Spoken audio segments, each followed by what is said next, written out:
بسم اللہ الرحمن الرحیم۔ گمنام ہیرو کے معزز ناظرین، السلام علیکم۔ آئیے چلتے ہیں کہانی کی طرف۔ مجھے اپنی اور اپنے ساتھیوں کی بقا کی اتنی فکر نہیں تھی، لیکن مجھے جب تھوڑا بہت پتہ چلا تھا کہ ریڈ ڈاٹ کی وجہ سے ہمارے ملک کو کیا کیا خطرات لاحق تھے تو میرے رونگٹے کھڑے ہو گئے تھے۔ حالانکہ وہ معلومات مکمل نہیں، محض جزوی تھیں، وہ پوری فلم نہیں، صرف ٹریلر تھا، لیکن اسے دیکھ کر ہی کم از کم ان لوگوں کی تو راتوں کی نیند اور دن کا چین حرام ہو سکتا تھا جنہیں ملک سے ذرا سی بھی دلچسپی اور محبت تھی۔ نفیس صاحب نے میری خوب دل شکنی کی تھی اور مجھے مایوس کرنے میں کوئی کسر نہیں اٹھا رکھی تھی، لیکن میں نے ہمت نہیں ہاری تھی اور انہیں قائل کرنے کی کوششیں جاری رکھی تھیں۔ میں ان کے پاس کافی بڑی سفارش لے کے ساتھ گیا تھا، ان پر کچھ دباؤ بھی تھا۔ آخر کار انہوں نے ملک کی دوسری دو خفیہ ایجنسیوں کے سربراہوں سمیت میرے ساتھ ایک میٹنگ رکھی تھی، لیکن نتیجہ اس کا بھی ڈاک کے 3 پات والا ہی رہا تھا۔ تاہم رسمی طور پر انہوں نے دوسری دونوں ایجنسیوں کا بھی تعاون حاصل کر لیا تھا اور اس مقصد کے لیے جو ایک کمیٹی سی بنائی گئی تھی اس کے وہ خود انچارج تھے، یعنی رسمی طور پر ریڈ ڈاٹ کے سلسلے میں اگر کچھ کیا جاتا تو اس قسم کی تمام تر کارروائی انہی کی نگرانی میں انہی کی منصوبہ بندی اور احکامات کے تحت ہوتی۔ لیکن افسوس کی بات صرف یہ تھی کہ اس قسم کی کوئی کارروائی شروع ہونے کی نوبت ہی نہیں آ سکی تھی۔ عین اس جگہ جہاں وہ خفیہ میٹنگ منعقد ہو رہی تھی ایک گاڑی دھماکے سے اڑ گئی تھی اور ان کا ایک آدمی مارا گیا۔ اس کے باوجود انہیں میری باتوں پر یقین نہیں آیا تھا اور وہ اپنے وسائل کو حرکت میں لاتے دکھائی نہیں دیے تھے، کم از کم اس وقت تک تو دکھائی نہیں دیے تھے جب تک میں اسلام آباد اور لاہور میں رہا تھا۔ اگر وہ میرا ساتھ دیتے تو شاید مجھے جان بچانے کے لیے دور دراز علاقوں کی طرف نہ بھاگنا پڑتا۔ مجھے ان کو پہچاننے میں ذرا سی تاخیر اس لیے ہوئی تھی کہ ان میں واقعی سر سے پاؤں تک ان کی اصل شخصیت کی کوئی معمولی سی جھلک بھی موجود نہیں تھی۔ وہ سرخ و سفید آدمی تھے لیکن اس وقت گندمی نظر آ رہے تھے، ان کی آنکھیں نیلی تھیں لیکن اس وقت سیاہ نظر آ رہی تھیں۔ پہلے وہ کلین شیو ہوا کرتے تھے لیکن اس وقت ان کی داڑھی مونچھیں خوب بڑی ہوئی تھیں، چال ڈال حرکات و سکنات سبھی کچھ بدلا ہوا تھا۔ اس کے علاوہ وہ صرف نام کی حد تک ہی نہیں بلکہ واقعی ہر لحاظ سے ایک نفیس آدمی معلوم ہوتے تھے، لیکن اس وقت کچھ ایسی کھردری اور کرخت شخصیت کے مالک نظر آ رہے تھے جیسے پیدا ہی اس طبقے اور اس ماحول میں ہوئے ہوں۔ سچی بات تو یہ تھی کہ میں ایسے کسی مقام پر ان کی موجودگی کا تصور بھی نہیں کر سکتا تھا، کیونکہ وہ ایک ایسے اہم شخص تھے جو پس پردہ رہتے ہوئے حکومتوں کو بنانے اور گرانے میں اہم کردار ادا کر سکتے تھے۔ وہ بے شک ایک خفیہ ایجنسی کے سربراہ تھے، لیکن ان کی حیثیت ایک بہت بڑے اور نہایت طاقتور بیوروکریٹ ہی کی تھی۔ مجھے توقع نہیں تھی کہ وہ اتنا بڑا بیوروکریٹ جو گھر اور دفتر دونوں جگہ بے پناہ آرام و آسائش کی زندگی گزارنے کا عادی تھا، خانہ بدوشوں کی بستی میں ایک خانہ بدوش ہی کے روپ میں موجود ہو سکتا تھا۔ میں یہاں ان کی موجودگی کا تصور نہیں کر سکتا تھا، اس لیے بھی مجھے ان کو پہچاننے میں ذرا دیر لگی تھی۔ پھر بھی ان کے انداز سے یہی ظاہر تھا کہ میں نے انہیں ان کی توقع سے پہلے پہچان لیا تھا۔ شاید ان کا خیال تھا کہ میں ان کے انگریزی بولنے کے باوجود انہیں نہیں پہچان سکوں گا۔ نفیس صاحب، آپ کا میک اپ بہت عمدہ ہے۔ میں نے خیمے میں داخل ہوتے ہوئے انہیں داد دی۔ میک اپ سے زیادہ اہم وہ رویہ ہوتا ہے جو آپ کسی شخصیت میں ڈال جانے کے لیے اختیار کرتے ہیں، نفیس صاحب بولے۔ اگر آپ ڈھونے والے مزدور بنے ہوں لیکن آپ کا رویہ بوریاں ڈھونے والے مزدور جیسا نہ ہو تو میک اپ کا کوئی فائدہ نہیں ہوگا۔ درست ہے، میں نے تسلیم کیا۔ اس صورت میں آپ کو میرے ساتھ انگریزی میں بات نہیں کرنی چاہیے تھی۔ میرا تمہیں سسپینس میں مبتلا رکھنے کا کوئی ارادہ نہیں تھا، کیونکہ میں تمہارے لیے خانہ بدوش نہیں بنا ہوں، نفیس صاحب نے مسکراتے ہوئے جواب دیا۔ ان کا اس طرح مسکراہٹ اور خوش قلقی کے ساتھ مجھ سے بات کرنا بھی میرے لیے قدرے حیران کن تھا، کیونکہ ان سے میری آخری ملاقات تک ان کے رویے میں سرد مہری رکھائی اور بے اعتباری برقرار تھی، لیکن اب کچھ ایسا لگ رہا تھا جیسے ان کے ظاہری حلیے میں ہی نہیں ان کے رویے میں بھی انقلاب آ چکا تھا۔ خیمے کے اندر کوئی نہیں تھا، لیکن وہ لوگ جو باہر تخت پر بیٹھے نفیس صاحب کے ساتھ تاش کھیل رہے تھے ہمارے پیچھے اندر آ چکے تھے۔ خیمے میں ساز و سامان ایک اوسط درجے کے خانہ بدوش سے بہتر تھا۔ قدرے صاف بستر، تقریباً صحیح سالم چارپائیاں، کھانے پکانے کے لیے مٹی کے تیل کا اسٹوو، برتن اور بیٹھنے کے لیے موڑے وغیرہ موجود تھے۔ سامان اتنا اچھا بھی نہیں تھا کہ کوئی اسے ایک خانہ بدوش کے خیمے میں دیکھ کر شک میں پڑ جاتا، اور اتنا برا بھی نہیں تھا کہ اسے استعمال کرنا ایک مصیبت ہوتی۔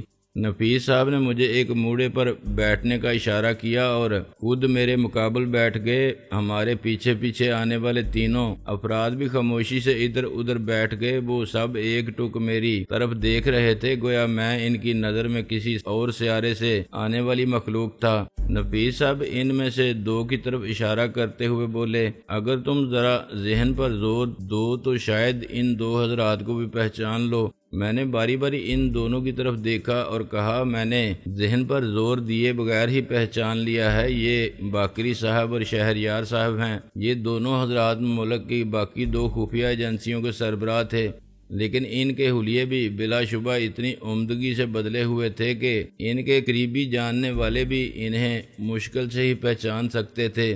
مجھے یاد تھا کہ ان میں سے شہریار صاحب نہایت عمدہ قسم کے سگاروں کے رسیا تھے، لیکن اب اس وقت وہ ایک بیڑی کا سرا مٹھی میں دبائے کش لے رہے تھے اور چٹکی بجا کر راکھ جھاڑ رہے تھے۔ ان کے جسم پر پھٹا ہوا کوٹ اور بوسیدہ شلوار تھی، اور انہوں نے سر پر ایک میلا چکٹ مفلر باندھ رکھا تھا۔ میری بات سن کر ان دونوں حضرات نے خفیف سی مسکراہٹ کے ساتھ یوں اس بات میں سر ہلایا جیسے وہ ٹی وی کیمرے کے سامنے موجود کوئی مہمان تھے، اور میں نے کمپیئر کے فرائض انجام دیتے ہوئے ان کا تعارف کرایا تھا۔ میں نے ایک چارپائی سے ٹیک لگاتے ہوئے کہا، مجھے خانہ بدوشوں کی اس بستی پر رشک آ رہا ہے جس میں اتنے بڑے بڑے لوگ ان حلیوں میں موجود ہیں۔ میں تو اس قسم کی صورتحال کا تصور بھی نہیں کر سکتا تھا۔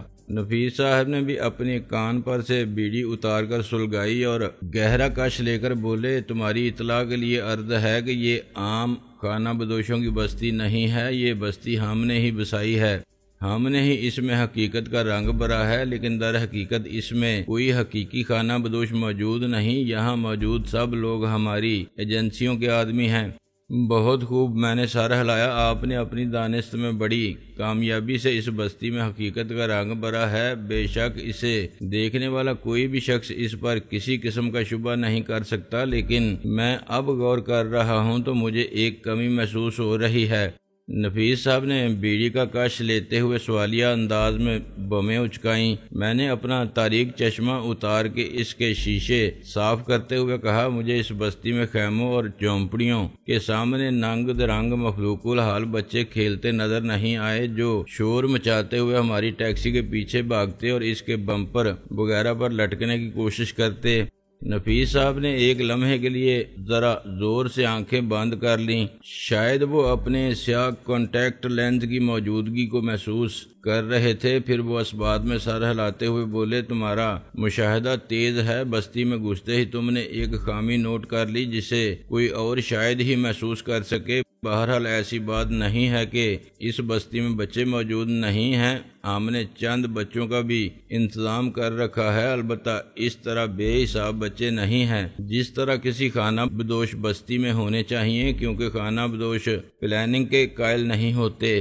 شہریار صاحب کھنکار کر گلا صاف کرتے ہوئے بولے، ویسے اس بستی میں عورتیں بھی کم ہی ہیں، کیا میں پوچھ سکتا ہوں کہ اس ویرانے میں یہ بستی بسانے کی آپ کو کیا ضرورت پیش آ گئی؟ میں نے دل میں مچلتے ہوئے سوال کو آخر کار زبان پر لاتے ہوئے کہا، یہ ضرورت ہمیں ریڈ ڈاٹ کی وجہ سے پیش آئی ہے۔ نفیس صاحب نے بلا تعامل جواب دیا، ریڈ ڈاٹ؟ میں نے مصنوعی حیرت سے کہا، آپ کے فرمان کے مطابق تو اس قسم کی کسی تنظیم کا کوئی وجود نہیں تھا، وہ محض میرے تخیل کی پیداوار تھی، سائنس فکشن تھا، آپ اس کے لیے اتنے تردد میں کیوں پڑ گئے؟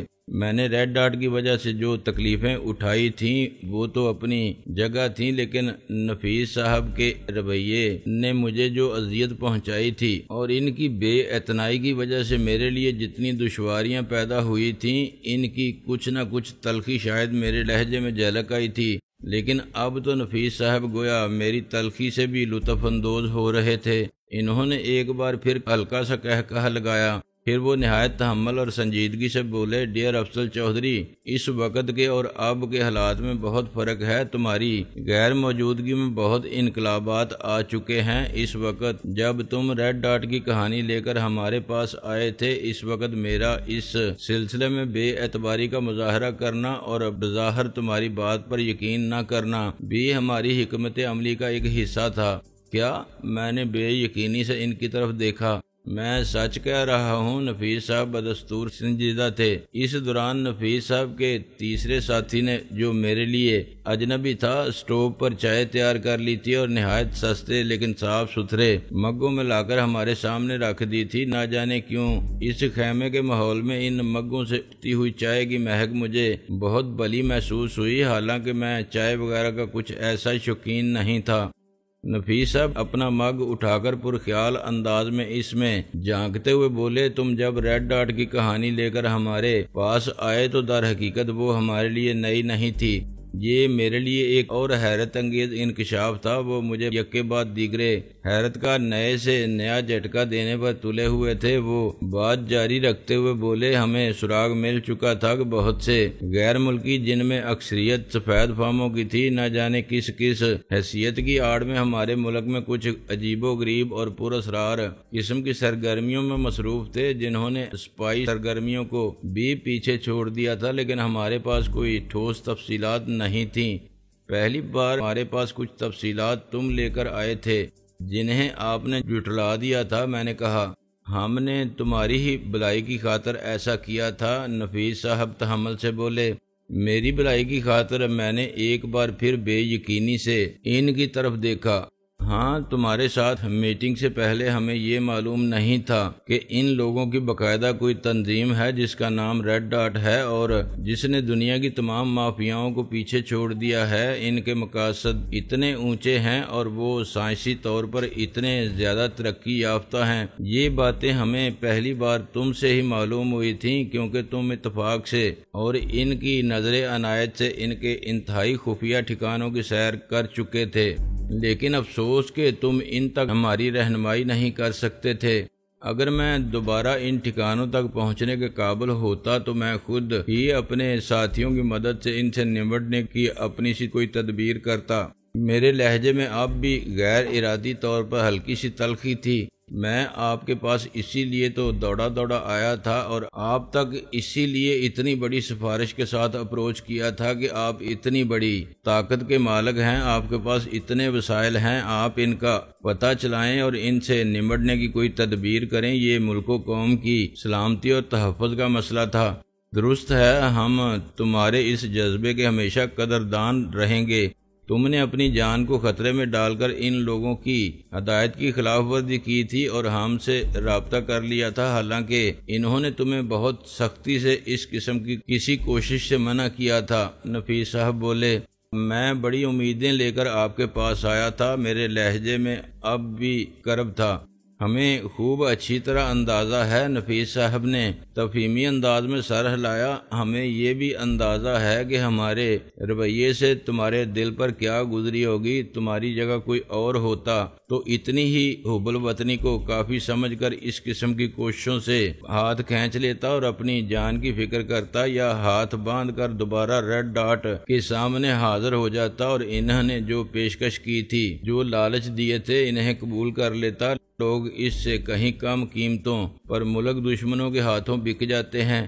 اس کے باوجود آپ نے میرا ساتھ نہیں دیا۔ میں ابھی تک آپ کی اس مصلحت کو نہیں سمجھ سکا۔ میں نے کہا، میں اسی طرف آنے کی کوشش کر رہا ہوں۔ انہوں نے چائے کی چسکی لی، پھر گویا بیڑی کے کش سے لطف اندوز ہوتے ہوئے بولے، یہ مسئلہ بہت الجھا ہوا تھا۔ ہم مسائل کو اس طرح نہیں دیکھ رہے تھے جس طرح تم دیکھ رہے تھے۔ ایک مسئلہ یہ تھا کہ ریڈ ڈاٹ والے خود تو بے حد منظم، طاقتور اور آنے والے زمانوں کی سائنسی ایجادات سے لیس تھے ہی، لیکن ہمارے بھی نہ جانے کس کس محکمے میں کس کس شخص کو انہوں نے اس طرح خرید لیا تھا کہ اسے خود بھی معلوم نہیں ہوتا تھا کہ وہ کس کے لیے کام کر رہا ہے اور جو خدمات وہ انجام دے رہا ہے وہ اس ملک و قوم کے لیے کتنی خطرناک ثابت ہوں گی۔ درست ہے، میں نے تسلیم کیا، ایسے 2-4 افراد مختلف اتفاقات کے تحت مجھ سے بھی ٹکرائے تھے، لیکن مسئلہ یہ تھا کہ ان میں سے کوئی بھی زندہ نہیں بچا، کسی نہ کسی انداز میں وہ موت کا شکار ہو گیا۔ ہمارے ساتھ بھی یہی ہوا، نہایت خاموشی اور رازداری سے ہم نے کچھ لوگوں پر ہاتھ ڈالا، لیکن وہ سب کے سب پراسرار انداز میں مر گئے۔ بعض کے بارے میں تو یہ فیصلہ کرنا بھی مشکل تھا کہ انہیں ہلاک کیا گیا تھا یا انہوں نے خودکشی کی تھی۔ نفیس صاحب یہ کہتے ہوئے ایک لمحے کے لیے متاسف نظر آنے لگے۔ ان میں ہمارے کئی بہت ہی محترم، بہت ہی قابل اعتبار اور ہماری دانست میں نہایت بے داغ ماضی رکھنے والے لوگ شامل تھے۔